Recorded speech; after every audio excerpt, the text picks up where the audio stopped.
میں یہ نہیں کہہ رہی کہ اس کا قصور ہے، لیکن اس کو کیف کے بارے میں ایسے نہیں کہنا چاہیے تھا۔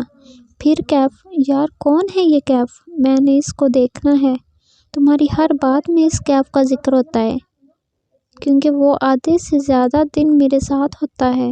مالا، تم نے ظہیر کے ساتھ 5 سال کام کیا، اور میں نے تمہارے منہ سے ظہیر کا ذکر 5 دفعہ بھی نہیں سنا، سوائے اہم موقعوں کے۔ مگر کیف اسپیشل ہے۔ میں تم سے بات ہی نہیں کر رہی۔ اور ماہی ہنس دی۔ تمہارے اس دعوے کی ایکسپائری ڈیٹ 6 گھنٹے سے زیادہ نہیں ہے۔ وہ بھی مسکرا دی۔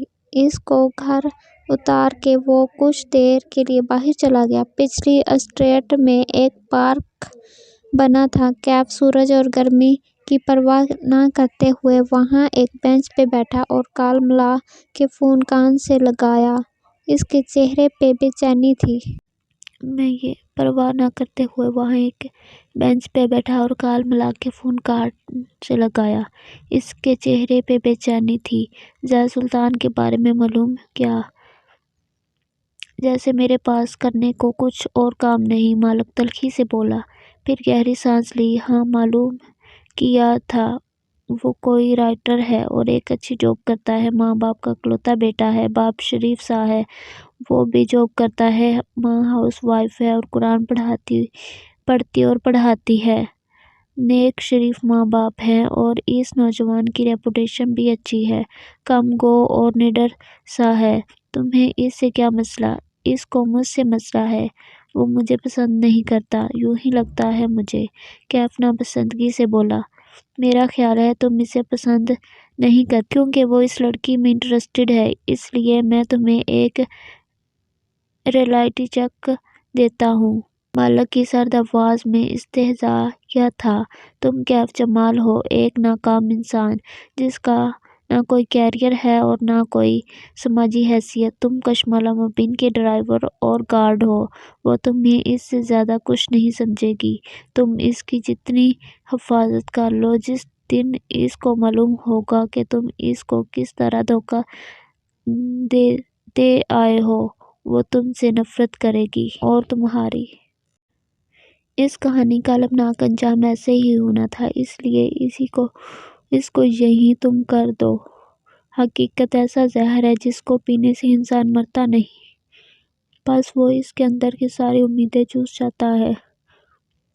وہ جو بار بار بھولنے لگتا تھا، اسے ایک دفعہ پھر حقیقت یاد دلائی جا رہی تھی۔ میں کیف جمال ہوں، ایک ناکام انسان، جس کا کوئی کیریئر یا سماجی حیثیت نہیں ہے، اس نے خود سے دہرایا، کسی سبق کی طرح۔ اسے بار بار خود کو یہ یاد کروانا تھا کیونکہ وہ اسے ایسے ہی دیکھتی تھی۔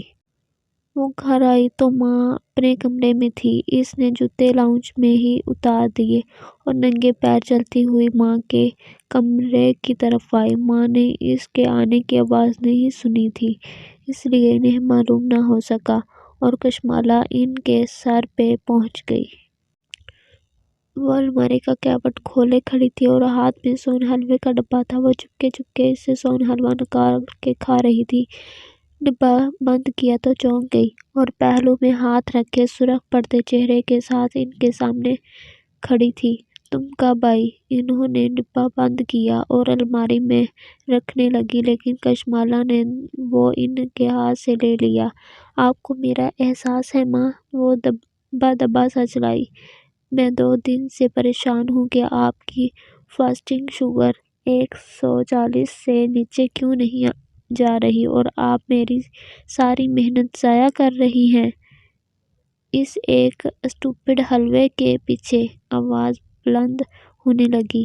ماں نے چوری پکڑے جانے پہ سر جھکا لیا، ہتھیلی بیڈ پہ رکھی اور سہارے سے بیڈ پہ بیٹھی۔ ماں نے چہرہ اٹھایا۔ ان کی بڑی آنکھوں میں بے چارگی تھی۔ اچھا، میں اب کوشش کروں گی کہ میٹھا نہ کھاؤں۔ ایک ڈرا سہما سا انداز۔ پریشانی۔ کشمالہ نے بھیگی آنکھوں سے انہیں دیکھا اور تب اسے احساس ہوا کہ ماں جان بوجھ کے میٹھا نہیں کھاتی تھی۔ وہ جانتی تھی وہ ان کے لیے اچھا نہیں ہے۔ وہ کوشش بھی کرتی تھی خود کو روکنے کی، مگر وہ کر نہیں پاتی تھی۔ وہ ان کے بس میں نہیں تھا۔ یہ ضیابطس کا مرض ہی ایسا تھا، وہ بھی اتنی مجبور تھی جتنی کہ ملا